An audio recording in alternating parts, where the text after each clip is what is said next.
But nevertheless, Mr. Chair, yun na rin po ang hinihiling natin. Pagdating ho natin doon, Mr. Speaker, we will do that. But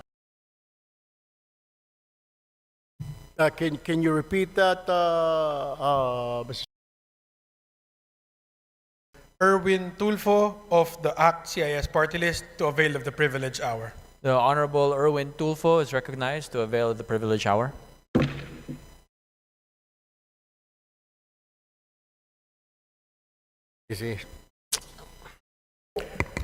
Mr. Speaker, members of the esteemed chamber,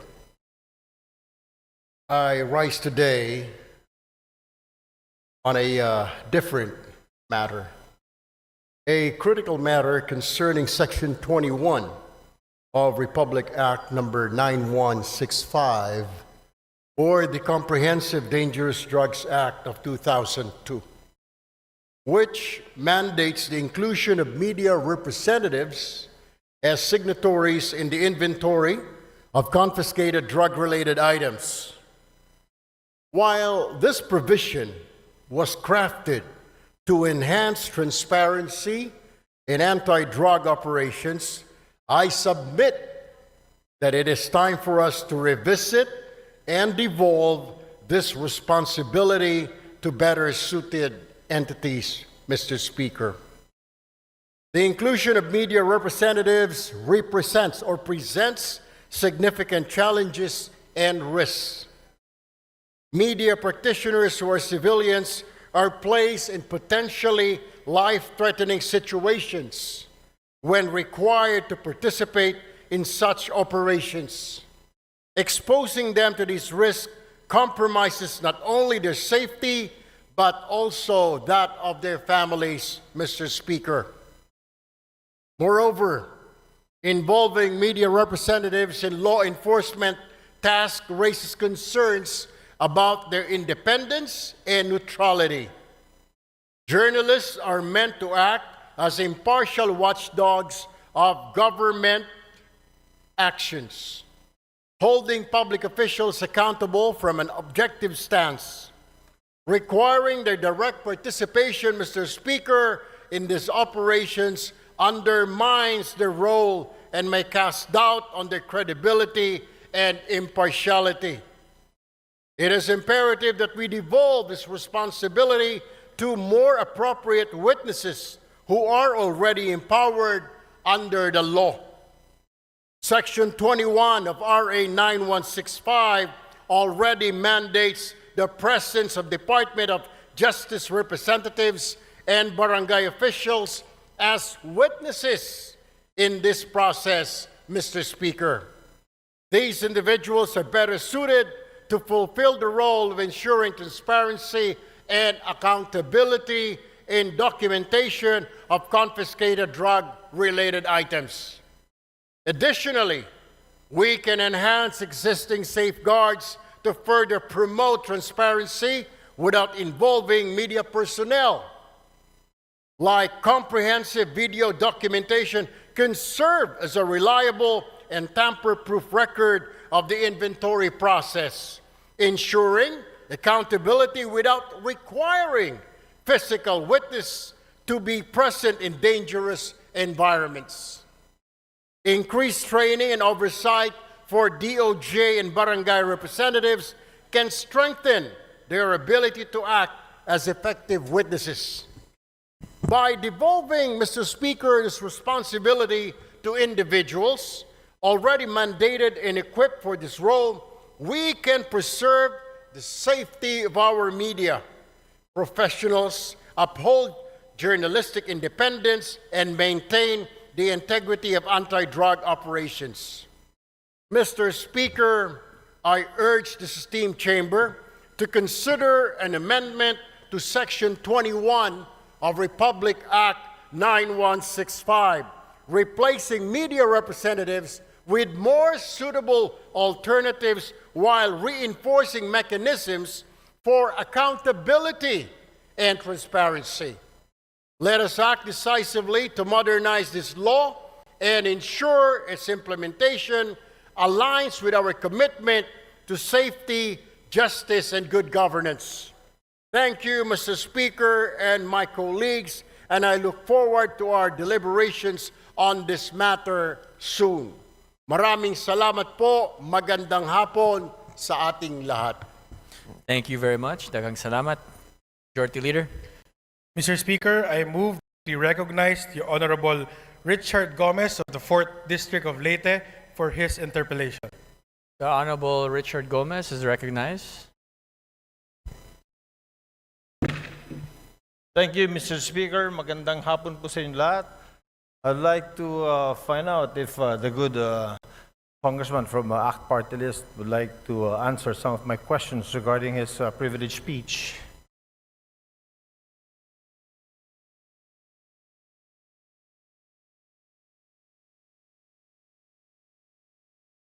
Sure, Mr. Speaker and my colleague. Thank you, Mr. Speaker. I would like to find out from the good congressman if you are a member of the Anti-Drugs Committee. No, I am not, my distinguished colleague. I am not a member of any committee right now since I am part of the deputy majority group, Mr. Speaker. And if you are a what were you again, Mr. Speaker? Deputy Majority Floor Leader, Mr. Speaker. Deputy Majority Floor Leader. I am very sure, Mr. Speaker, that you know very well that the Committee on Anti-Drugs is very active on RA 9165.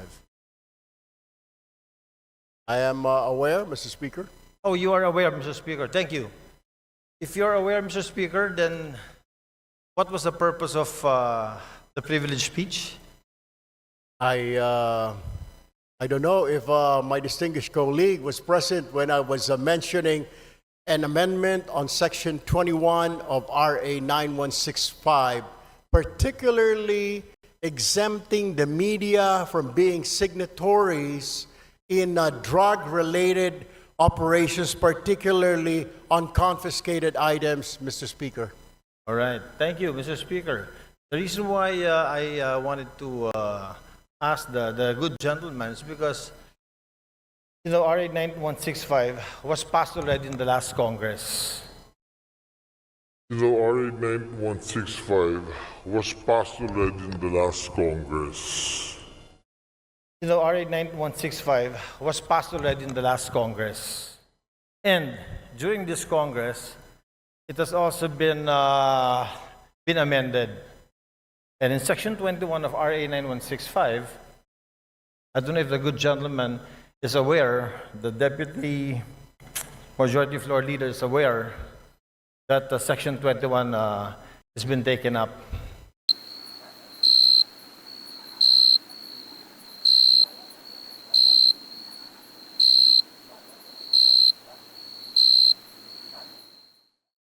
Can you repeat that, Mr. Speaker? Tagalogin ko po. Aware po ba tayo na yung Section 21 po, ito po ay tinitake up po dun sa amendments natin sa RA 9165 in the committee. Kaya nga po, Mr. Speaker, kailangan natin balikan at bilis-bilisan po ang problema po natin sa Kongreso. Kaya po tayo napupulaan ng mga kababayan natin. Napakarami natin mga batas na kailangang ayusin, subalit hindi po naaayos, kaya kailangan po natin bilis-bilisan. Kung ito po ay na-take up, sana po ay mabilisan pa para kaagad po ito ay ma-review at magawan po natin ang paraan dahil ito po ay kahilingan ng mga kasamahan po ng ating Fourth Estate, Mr. Speaker. Tama po. Napakaganda pong suggestion po niyan. Since kayo po ay malakas po sa Senado, baka pwede pong sila pong sabihan ninyo dahil wala po tayong counterpart sa Senado. Tapos na po tayo sa amendments natin. At yung pong privilege speech niyo kanina, pagtanggal po ng media, personalities, pag dumarating ang inventory time, pag mayroong buybacks, wala na po sa provision. Pagdating ho natin doon, Mr. Speaker, we will do that. But for now, we really have to look into this, maybe push on and convince our counterparts in the Senate to pass this law immediately. Matatagalan pa po tayo kasi dadaan pa po tayo ng eleksyon. Pag hinintay po natin na umabot kayo ng Senado, ay isang taon na naman po yun. Congratulations po at inamin nyo na talagang panalo na kayo sa Senado. I'm very happy that a colleague of ours will be in the Senate soon. Pero ibabalik ko lang po, Mr. Senator, na ito pong hinihiling ninyo na tanggalin natin or i-amend natin sa Provision 21 of RA 9165, eh matagal na po naming tinabaho ito sa aming komite at tinanggal po talaga po namin to. Ang tanging hiling namin, katulad din ng hinihiling ninyo, eh sana nga po mapabilis natin ito sa Senado. Dahil sa Senado po, hindi ko alam, pero baka pwedeng kayo na po magsalita. Baka pwedeng kayo na mag-privilege speech. Pakisabi na bilis-bilisan po para itong hinihiling natin na ma-amend itong Section 21 ay matapos na. Alam niyo ho, I will just have to correct my colleague. Hindi pa po ako senador, Your Honor. Ako po ay isang mambabatas, ako po ay isang representative, hindi pa po ako senador. Do, tumatakbo po ako senador, nais ko lamang po linawin na ako po ay isang congressman. Correct. Ako po ay member ng ACT-CIS party list at hindi po ako senador. Baka ang inyo po ibig sabihin, yung aking po nakatatandang kahuya po, siya po yung senador. Pangalawa, kaya ako nga po pinapabilis-bilisan para marinig po tayo sa Senado. Nabilis-bilisan po nila dahil ito po ay hindi pa naman batas. Eh habang ito hindi pa po batas, eh alahong saysay ang pagre-review, wala hong saysay ang pagtanggal ho natin ng section na yan, section 21, kung hindi pa naman po ito batas. What I am trying to point out, Mr. Speaker, I guess we have to do something about it. And para marinig ko, kaya ho tayo nagka-privilege speech para marinig po tayo sa Senado. Now, we are waiting for the decision, Mr. Speaker. If I can only do a privilege speech in the Senate, then I will do so. Unfortunately, I'm still here, a member of 19th Congress, Mr. Speaker. Salamat. Salamat, Mr. Congressman. Sinabi ko lang po yung sinabi niyo na gagawin niya pagdating niyo po sa Senate. Inulit ko lang. But Mr. Congressman, we do something about it. We have done something about it. In the committee level, ito pong Section 21 na hinihiling ninyo ay wala na po. Alam niyo ho, Mr. Speaker, ito po ay nasa committee level. At tulad po ng sinasabi ko, kaya ko nga po, I am pushing for it. Bilis-bilisan po natin. Marami po tayo mga batas na pending po ngayon. Hindi lang po itong 9165. Marami pong kailangang revisahin, reviewin. Ang kailangan lang po natin ay bilisan po dahil ang taong bayan ay nag-aantay po. At hindi po tayong ika nga ay pwedeng manahimik o kaya mag-relax dahil po nakatingin po sa atin ang ating mga kababayan at gusto po nila na bilisan ang pagpasa, pag-review, whatever, ang ng mga batas po natin, Mr. Speaker. Therefore, Mr. Speaker, I think the correct manifestation should be, since the requested section is to be amended, and it has been replaced already, Mr. Speaker, is that the correct manifestation should be, we request that the Senate should fast-track this House version of RA 9165. That, I think, is the correct manifestation, Mr. Chair. I will take that, Mr. Speaker, but what I am saying is that the reason why I stood up today to remind not only our members here, but also our counterpart in the Senate, because I am sure they're also reviewing what we're doing here and watching us, to fast track. Kung meron man, kung nandyan na po sa kanilang mga kamay, na bilisan, because we cannot dictate them. We can only suggest, Mr. Speaker. We can only tell them. and inform the public that we already did this. Tama po ang ating kasamahan na sinasabi niya pong ni-review na po yan, inalis na po yan, para malaman po ng taong bayan na wala na po yan, wala na sa kamay natin, yan po ay nasa kamay na ng Senado para bilis-bilisan po nila. And that is the purpose of my privileged speech this afternoon, Mr. Speaker, my dear colleague. Sir. Thank you, Mr. Speaker. Oh, I thought amending Section 21 was the main thrust of the privilege speech. I didn't know it was to fast track the House version of 9165. But nevertheless, Mr. Chair, yun na rin po ang hinihiling natin. Since yung nire-request po ng colleague natin na tanggalin po sa Section 21 yung pagsama ng media kapag po nag-iimbentary sa mga bypass sa mga nahuli na drugs, ay wala na po sa committee level. Wala na po, pumasa na po sa atin. Sana po another privilege speech from our good colleague will tell the Senate, bilisan niyo naman kasi binilisan na po namin.